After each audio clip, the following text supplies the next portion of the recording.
নমস্কার, আপনারা দেখছেন ওঙ্কার বাংলা। আপনাদের সঙ্গে রয়েছে আমি সৌমি। নজর রাখবো গুরুত্বপূর্ণ খবরের দিকে। দ্বিতীয় দফার ভোটের আগে গোঘাটে আক্রান্ত তৃণমূল সাংসদ মিতালি বাগ।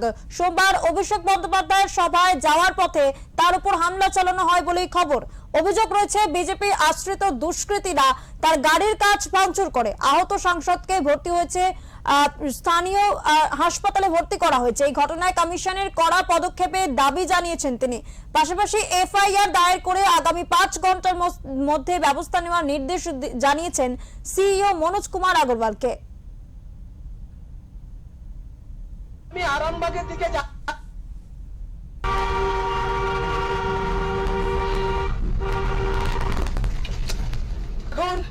আমি বাড়ি থেকে বেরিয়ে আজকে অভিষেক দার প্রোগ্রাম আছে আরামবাগে আমি যাচ্ছিলাম। কিভাবে দেখুন কিভাবে বিজেপি দুষ্কৃতীরা তার গোঘাটের বুকেতে দাঁড়িয়ে কিভাবে গাড়িটাকে ভাঙচুর করেছে। দেখুন দেখুন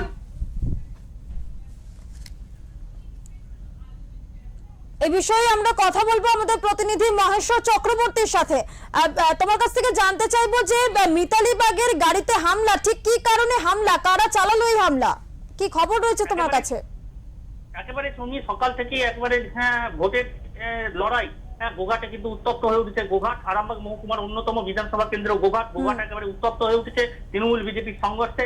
সকালে যে অভিযোগ উঠছে যে সকালে বিজেপি প্রার্থী প্রশান্ত দিগার যখন গোঘাটের বর্মা এলাকায় প্রচারে যান তখন তার গাড়ি ভাঙচুর হয়। ঠিক তার পাল্টা কয়েক ঘন্টা পরেই মিতালি বাগ, আরামবাগের সাংসদ মিতালি বাগ আরামবাগ আসছিলেন। আরামবাগে আসার কথা, আরামবাগে এসে রোড শো করার কথা অভিষেক বন্দ্যোপাধ্যায়। অভিষেক বন্দ্যোপাধ্যায়ের কর্মসূচিতে উনি যোগ দেওয়ার জন্য মিতালি বাগ আরামবাগের দিকে আসছিলেন। কিন্তু অভিযোগ যে বিজেপির যে নির্বাচনী কার্যালয়, সেই নির্বাচনী কার্যালয়ে মিতালি বাগের গাড়ি আসার সাথে সাথেই হামলা চালানো হয় বলে অভিযোগ উঠছে।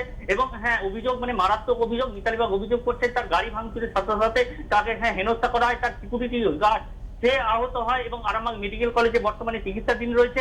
এই মুহূর্তে যে আপডেট আমরা খবর পাচ্ছি যে সাংসদ ডায়মন্ড হারবারের সাংসদ তথা তৃণমূলের সর্বভারতীয় সম্পাদক অভিষেক বন্দ্যোপাধ্যায় যখন আরামবাগে আসবেন এবং তাকে নাকি মেডিকেল কলেজে দেখতে যাবেন, সেই প্রস্তুতি কিন্তু শুরু হয়ে গেছে আরামবাগ শহরে এবং আরামবাগ মেডিকেল কলেজ জুড়ে কিন্তু কড়া নিরাপত্তা দেখা যাচ্ছে।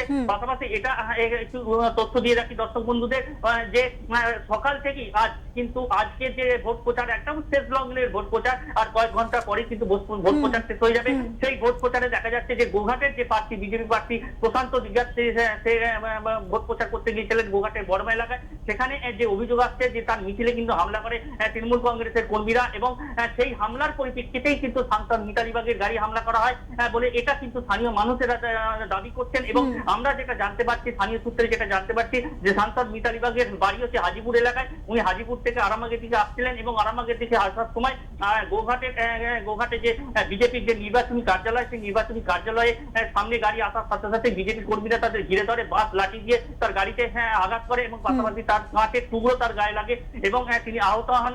তার সাথে সাথে তার সিকিউরিটি যে নিরাপত্তা রক্ষী ছিল তিনিও আহত হন।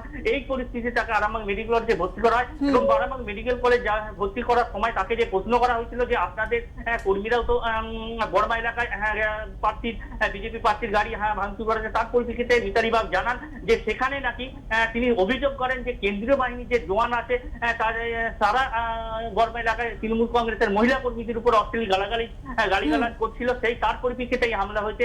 একেবারেই সব মিলিয়ে কিন্তু উত্তপ্ত পরিস্থিতি আরামবাগ মহকুমার গোঘাট বিধানসভা। জানতে চাইবো যে এই ঘটনায় একেবারে উত্তাল রাজ্য রাজনীতি, সেক্ষেত্রে পুলিশ প্রশাসন ঠিক কি জানাচ্ছে?